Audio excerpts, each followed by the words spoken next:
Hi, my name's Tanner Hickman, and I'm going to talk to you today about my class privilege and what that means to me. And just before I jump in, I want to give you a little background on who I am. So I've been raised in Chico most of my life, have a wonderful family, two caring parents, and I have two siblings, two sisters, and I'm smack in the middle. Some of you are probably laughing and nodding, saying, that makes sense, Tanner, middle child syndrome, and you know what, that's okay. I also have an amazing wife and a beautiful daughter that I love very much.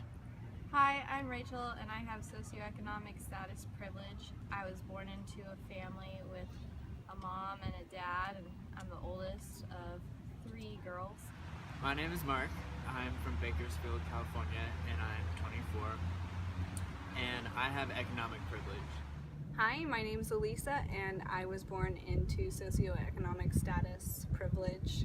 I am the oldest of 3 children. My dad is a high school teacher, and my mom for a very long time was a stay-at-home mom because my dad did make enough income to support a family of 5 with just his one salary.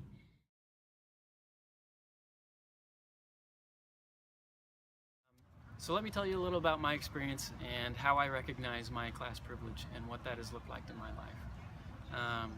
I had a stay-at-home mom growing up my whole life.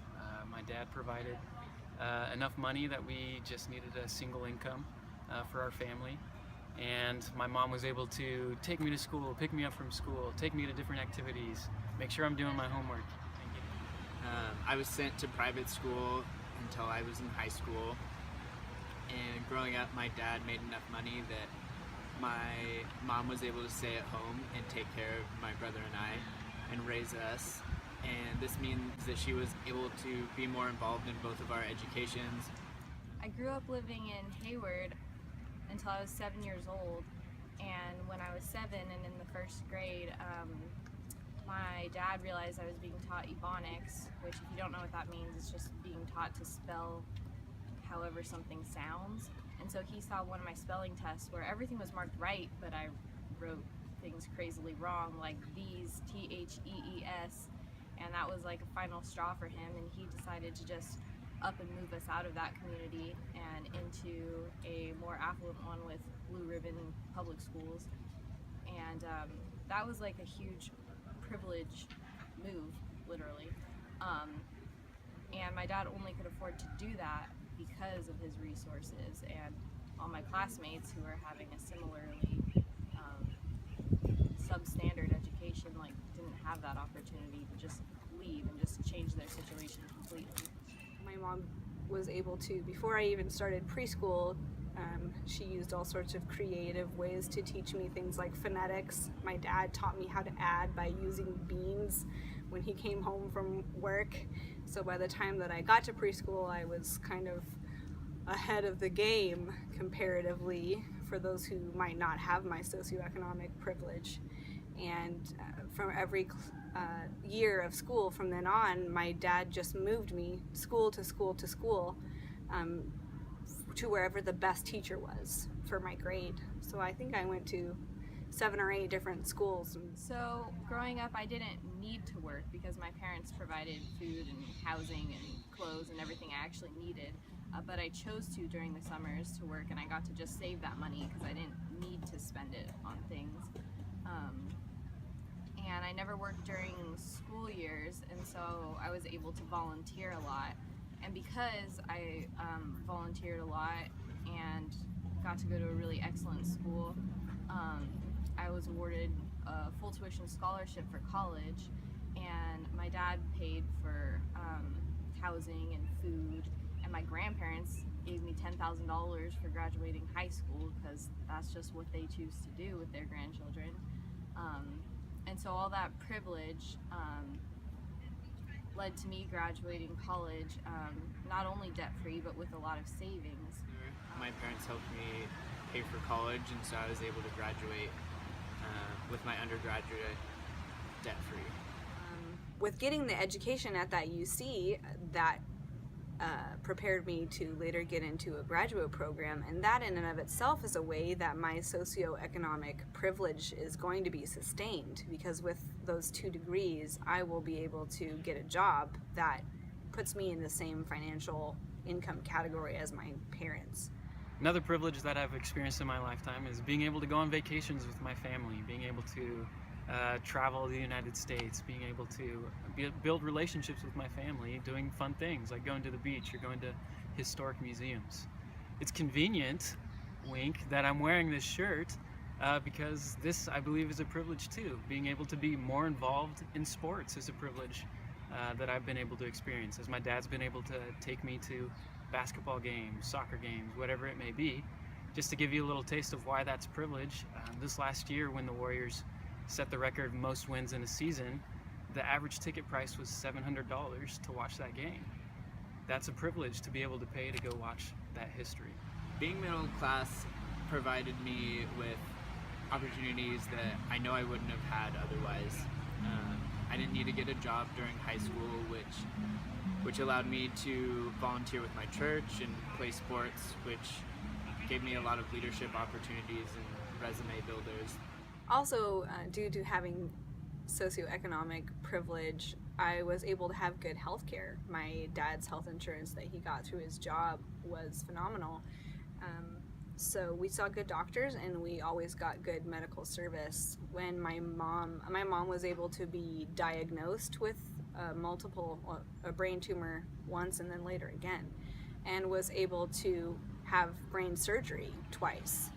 My mom was also able to get treated for multiple sclerosis. She was able to be diagnosed by doctors, and she's been treated for 2 decades now, and she's been able to have those expensive treatments. And amidst all of these medical crises, the biggest barrier to good health for anyone in my family was for the doctors to medically solve the problem, as opposed to a barrier like getting a doctor to even agree to see us, or getting a doctor who had enough good training and good practice experience to be able to do a good job of treating us, or being able to pay for the services that were performed, and not, like a barrier of having to go bankrupt because you pay for the medical care that you get. I also had the opportunity to travel a lot and eventually live overseas for a while. And while my parents and I didn't pay for this directly, we were surrounded by enough people that had substantial means, and so I was able to have this opportunity. Another piece of privilege that I've experienced is being able to live in another country for 2 years and serve a mission for my church, which my parents were able to pay for, para que eu não precisava preocupar com dinheiro e eu somente podia focalizar em aprender a língua portuguesa, amar as pessoas de Brasil e pregar o evangelho que eu acreditava. And my husband comes from socioeconomic status privilege as well, and so he was similarly taken care of by his parents, and similarly he chose to work. He chose to work actually a lot more than I did. He worked during school and stuff, and so he had a lot of savings from being able to work and not needing to spend that money on food and housing and the things his parents provided. And his grandparents gave him a college fund that he ended up not using because he's a fireman and didn't go to 4-year school. So when we got married, my dad paid for the whole wedding, and my husband's mom paid for our honeymoon, and we didn't have to dip into our savings for that even.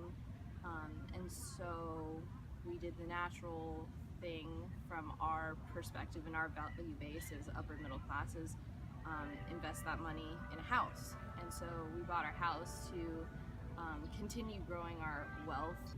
And if my car breaks down, I know I can just go and rent one. And if my dog gets sick, I know I can take him to the vet. And if Brett were to die or divorce me or some other terrible tragedy befell me, I could just move back in with my parents, and they would have the resources and space to take care of me and let me live with them until I got back on my feet, or indefinitely if I wanted to. And that's what socioeconomic status privilege means to me. It means having a life so totally filled with financial safety nets. And that's my class privilege that I've experienced in my life.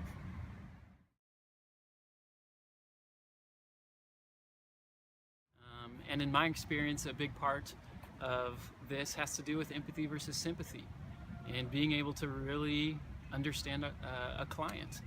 And my class privilege doesn't always allow me to do that, as I haven't always been able to understand where my client's coming from, or I haven't been able to experience what they've experienced. And that empathy versus sympathy struggle also can lead to trust versus suspicion many times when it comes to my class privilege. Whether I'm trusting of the client or I'm suspicious of what they're doing, or if they're doing what's expected, and taking my privilege for granted, assuming that other people have that same privilege sometimes happens, and having the same expectations for clients that I've had for myself, which shouldn't always be happening. A piece to the role that socioeconomic privilege plays on social work in general can be seen, I feel, in the standards and expectations that agencies and agency workers have for clients. I've observed that sometimes we expect our clients to do things that aren't really possible without socioeconomic privilege, or at least are exponentially harder without socioeconomic privilege.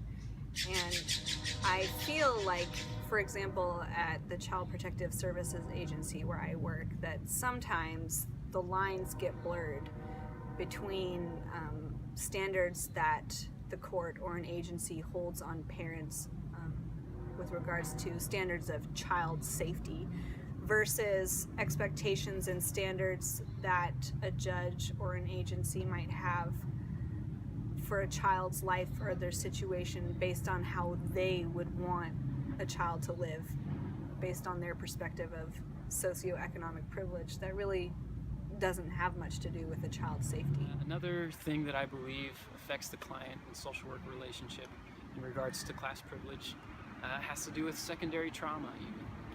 I know for myself, being raised in class privilege, that I wasn't exposed to many things, whether it was all the situations of child abuse or sexual abuse or addictions. I was never really exposed to this. So being in the thick of it now and trying to deal with that affects my clients' relationships with my secondary trauma, as sometimes I avoid clients, or I have intrusive thoughts all the time, or I want to avoid my clients, and that's not healthy and that's not good, or I'm not being able to give the best to those clients who are in need.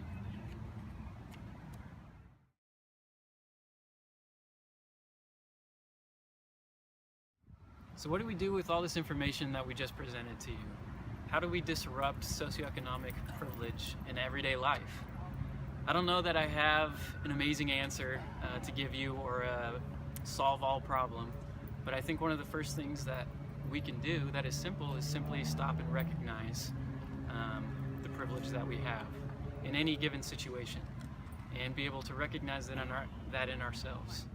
Financial security is not a universal experience, and financial instability pervasively affects the lives of many individuals. As a social worker, I can't afford to live in the bubble of my single story. I have to do the mental and emotional work that it takes to develop empathy, to remain open to hearing the diverse experiences of others, to validating the many life stories I'll hear, to not make assumptions and recognize the assumptions that I do make. In my social work practice, I will continually recognize that I have had advantages that my clients have not, and that a person's socioeconomic status does not determine their worth. I will remember that a person's resources do not necessarily reflect that person's work ethic. I will listen to a person's story and not judge a person by their clothes or their mode of transportation.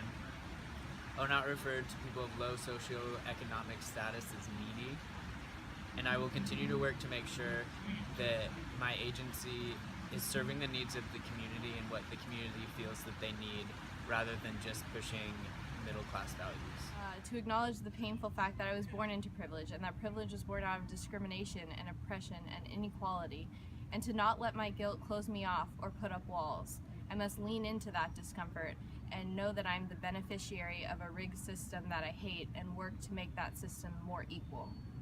So a way that I think I could combat the blurring of the lines between middle class standards of living for a child versus standards of safety for a child.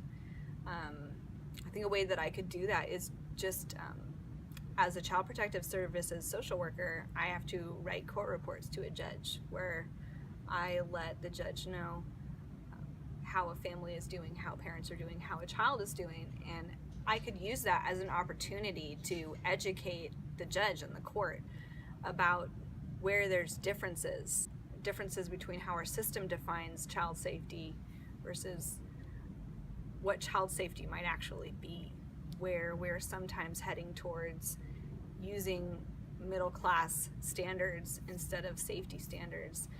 And by highlighting those differences to the judge, maybe that can affect that privilege perspective and kind of change it and get it more on track towards what it really should be, which is something not biased by money. I think another thing that we can do, specifically me in general, is educate those around us, educate my family.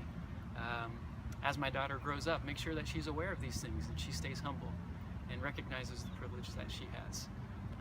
In my church group, in every situation that I have, that I can take that time to educate those around me and help them recognize their privilege as well.